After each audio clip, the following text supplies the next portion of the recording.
Hi, in our previous video we have seen vaccination is an example for artificial active immunity.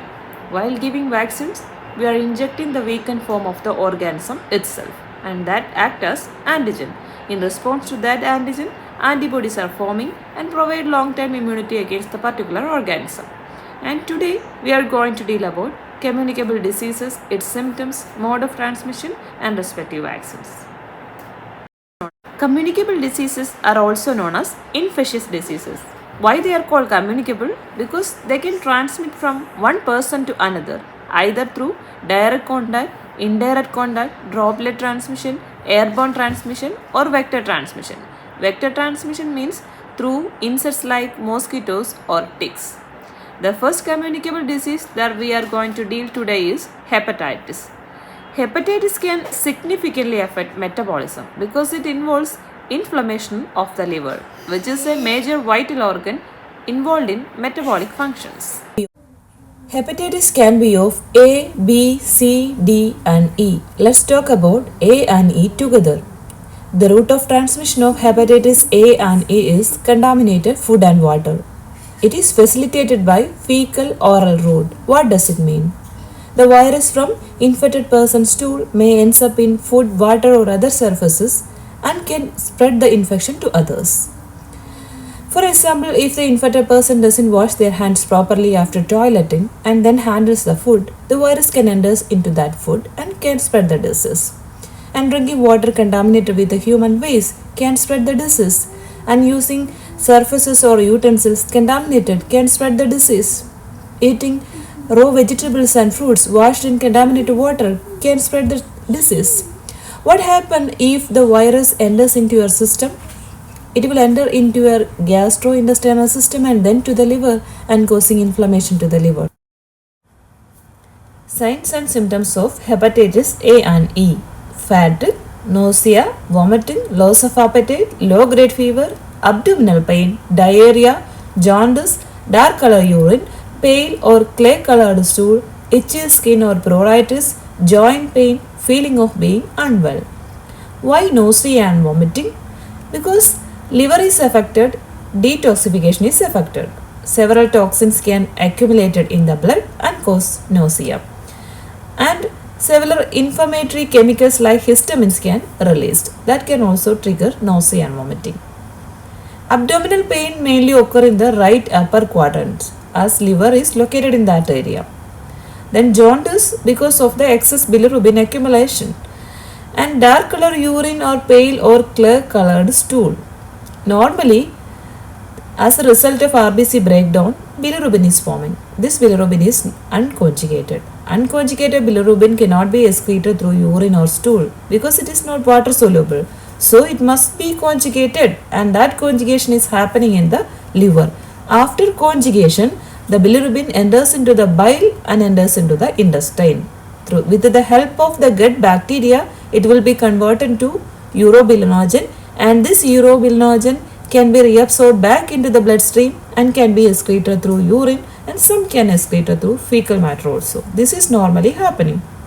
But here the liver is affected, bile flow is affected and processing of bilirubin is affected because the excess bilirubin is excreted through urine and causes the dark color of urine, and because of the inadequate bile, the stool loses its normal brown color and looks pale clay colored.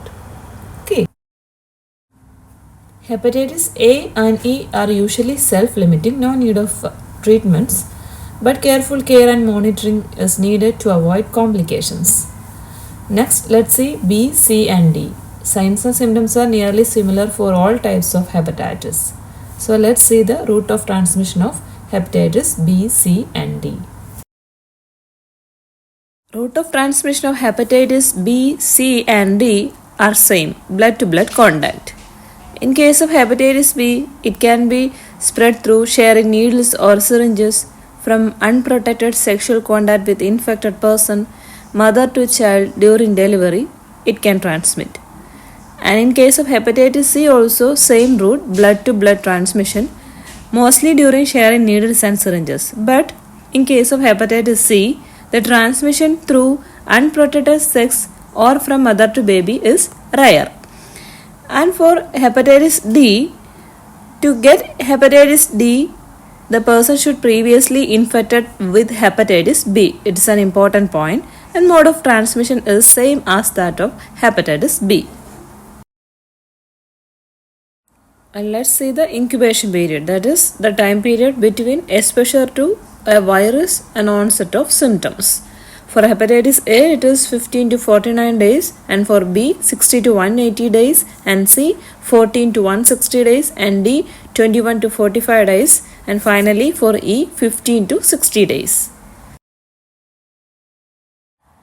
Out of the 5 types of hepatitis, A and B is having widely accepted vaccination schedule. For hepatitis A, the first dose is between 12 months and 24 months of age, and the second dose is 6 months after first dose. And for hepatitis B, 3-dose schedule and 4-dose schedules are available. In 3-dose schedule, the first dose at 0 months, then 1 month after first dose, then 6 months after first dose. And in case of 4-dose schedule, 0 month at 6 weeks, 14 weeks and 6 months, the vaccination is given. Next is about mumps. Mumps is a contagious viral illness affecting salivary glands, especially parotid glands located near the ears. The characteristic feature of mumps is facial swelling. The other features may include fever, headache, muscle aches, fatigue, and loss of appetite. Mumps is caused by myxovirus, and the incubation period is between 2 to 4 weeks. It can be transmitted through respiratory droplet transmission, as well as from direct contact with infected person's saliva, sharing utensils, or engaging in close contact can facilitate transmission. The complications may include inflammation of testicles called orchitis, may result in male infertility. In females, inflammation of ovaries, oophorytis can result. Then inflammation of meninges, meningitis, inflammation of brain, encephalitis, and temporary to permanent hearing loss may result. Next is about measles or rubella. It is caused by RNA paramyxovirus. The incubation period is 2 weeks and mode of transmission is airborne. The early symptoms of measles include fever for 5 days, cough, runny nose, and conjunctivitis. After few days, flat red rashes appears on the face and then spread downwards to neck, legs, and arms and to the trunk. The period of infectivity is 4 days before the appearance of rashes and 4 days after the appearance of rashes. And the characteristic feature of measles is Koplik spots. This is little spot inside buccal mucosa and they appears like table salt crystals. Next is rubella or German measles. RNA togovirus is a causative organism, droplet transmission. Incubation period is 2 to 3 weeks. Pink rashes can appear on the face and spread downwards. Mild fever, swollen lymph nodes, runny nose, headache, and muscle spasm are the clinical features. The period of infectivity is 1 week before the onset of rashes and 1 week after the onset of rashes. 90% of infants born to rubella mothers can develop congenital rubella syndrome, characterized by microcephaly, eye, lung, and heart problem, miscarriage, stillbirth, and birth defects. So, to find out whether the woman is susceptible to rubella titer can be performed. If the value is less than 1:8, then the woman is greater risk for developing rubella. If we found this woman is at risk for developing rubella before pregnancy, we can give MMR vaccine, but during pregnancy, it is contraindicated. If susceptibility found during pregnancy, postpartum we can give MMR vaccine because MMR vaccine is safely administered during breastfeeding. For mumps, measles and rubella, combination vaccine MMR is available and it can be given as intramuscularly and subcutaneously.